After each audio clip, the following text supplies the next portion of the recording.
mengatakan saya tidak akan memaafkan. Mau maafkan enggak, Mbak? Enggak ngaruh bagi kami RRT.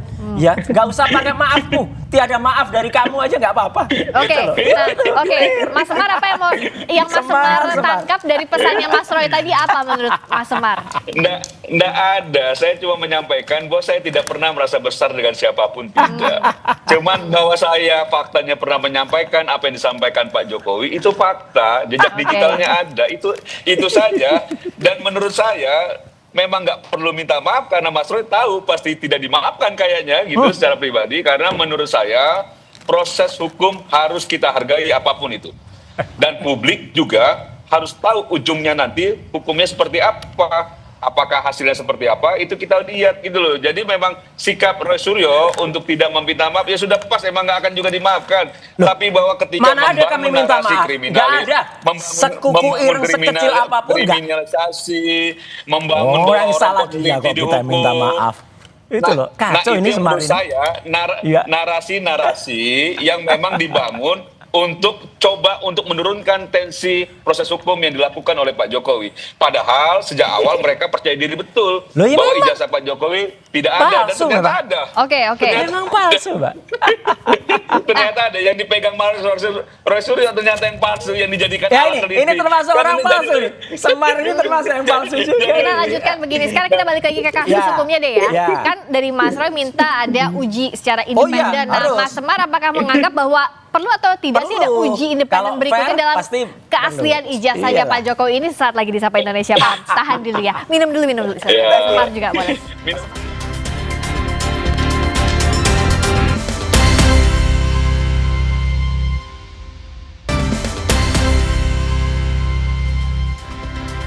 Di Sapa Indonesia Malam bersama Roy Suryo juga Mardian Syah Semar.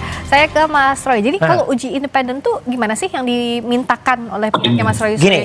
Jadi sebenarnya ini sudah menjadi tren di pengadilan-pengadilan yang sekarang modern ya.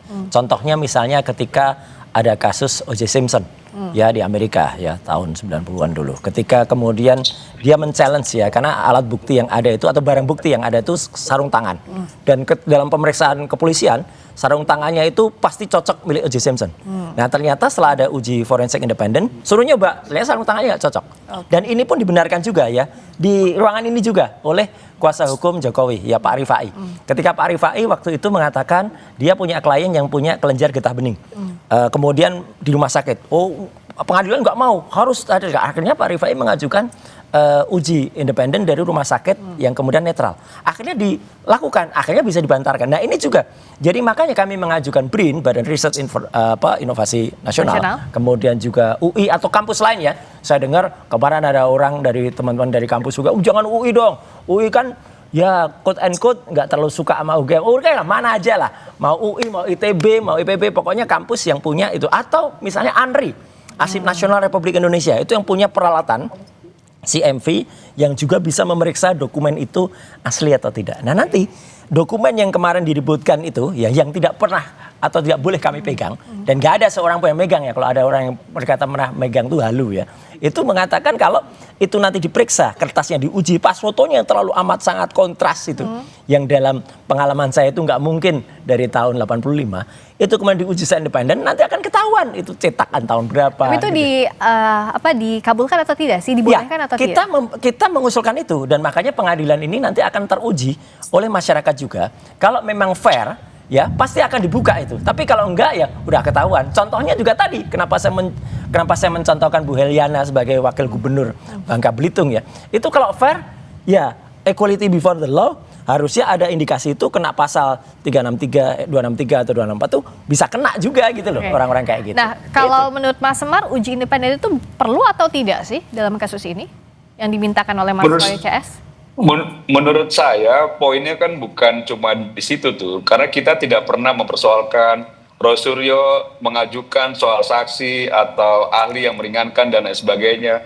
Cuman yang menjadi persoalan apakah apa yang dilakukan dan nanti hasilnya itu tidak menguntungkan Roy Suryo, apakah dia bisa terima? Dan saya yakin tidak.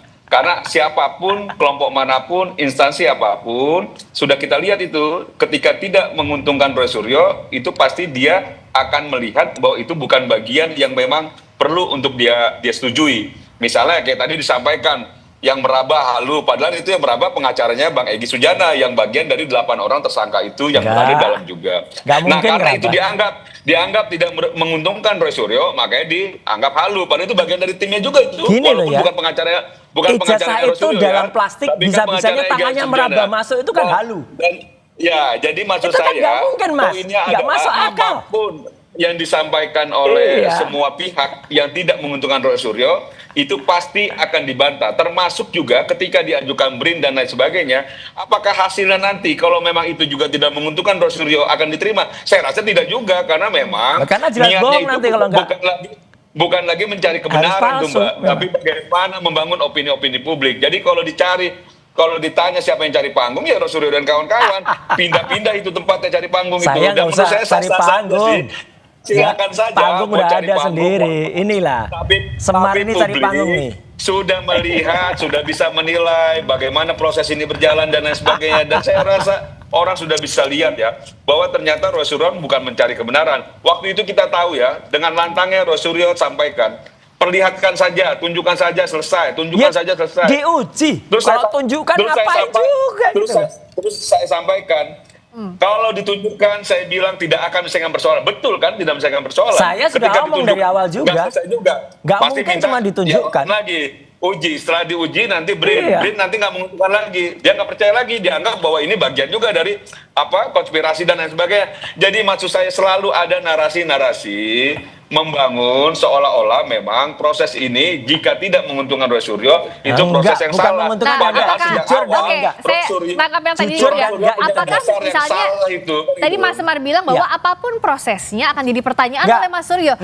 Kalau itu jujur, itu objektif, kita akan terima. Contohnya gini. Maksudnya hasil objektif itu sesuai dengan keinginan Mas Suryo atau enggak juga? Kita juga bisa nilai lah sekarang. Misalnya kemarin tadi tunjukkan salah seorang yang katanya dari kami, padahal bukan dari kami itu ya. Kemudian bisa meraba. Mbak, kertas itu ada dalam stop map. Stop map itu ada plastiknya. Bagaimana bisa jari itu masuk nembus? Itu mungkin David Copperfield yang bisa. Atau kalau saya sulap itu baru bisa. Jadi nggak mungkin kan meraba itu. Nah, kalau yang uji independen tadi apa tolak ukurnya? Bahwa itu jujur atau tolak ukurnya dia benar-benar menggunakan parameter yang sesuai. Misalnya sekarang, kenapa kami men-challenge Lab 4? Lab 4 saja katanya mengatakan sudah melakukan identifikasi. Tapi nggak pernah bercerita mana ijazah yang diidentifikasikan, dia diidentikan. Katanya di 13. Nggak pernah satu pun minimal tunjukkan nomornya nomor berapa. Kita kan bisa menguji.